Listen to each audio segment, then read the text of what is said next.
नमस्कार। आज हम एक काफी उलझे हुए मुद्दे पर बात करने वाले हैं, अमेरिका और ईरान।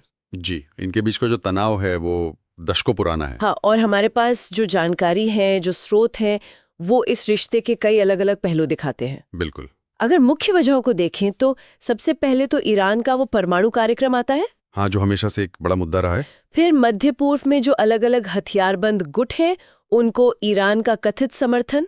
जी, ये प्रॉक्सी वाली बात जो हम अक्सर सुनते हैं। और फिर इलाके में अमरीकी फौजों या उनके सहयोगियों पर हमले। ये भी तनाव बढ़ाते रहते हैं। और जाहिर है वो प्रतिबंध और सियासी दांव-पेंच का लंबा सिलसिला तो है ही। हाँ, वो आर्थिक दबाव भी एक अहम हिस्सा है इसका। तो अगर हम आज की स्थिति देखें, मतलब जून 2025 तक, तो ऐसा कोई बड़ा सीधा हमला तो नहीं हुआ है अमेरिका की तरफ से ईरान पे। नहीं, कोई बड़ी सीधी मिलिट्री कार्रवाई नहीं हुई है हाल में। लेकिन माहौल बहुत तनावपूर्ण है।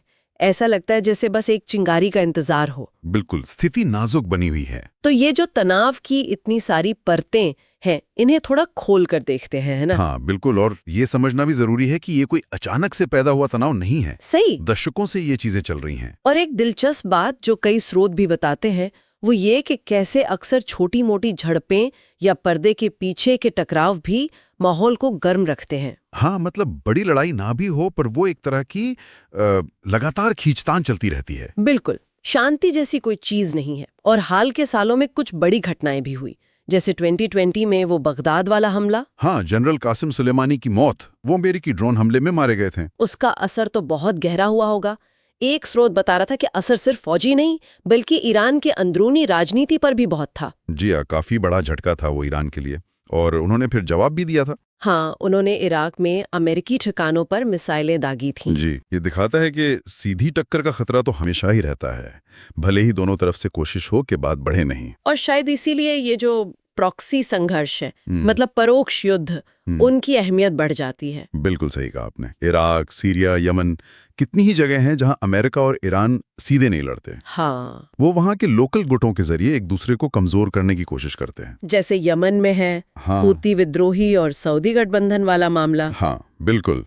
एक तरफ ईरान समर्थित होती हैं, दूसरी तरफ सऊदी गठबंधन जिसे अमेरिका का समर्थन है। ये एक तरह की छाया लड़ाई है। और इसका असर पूरे इलाके पर पड़ता है। बहुत ज्यादा अस्थिरता फैलती है इससे। अच्छा, फौजी पहलू के अलावा वो आर्थिक दबाव वाली बात, अमेरिका ने जो पाबंदियां लगाई हैं ईरान पर। हाँ, वो बहुत सख्त हैं, और उनका असर ईरान की अर्थव्यवस्था पर दिखता भी है। और एक और चीज थी, साइबर हमले ईरानी परमाणु ठिकानों पर।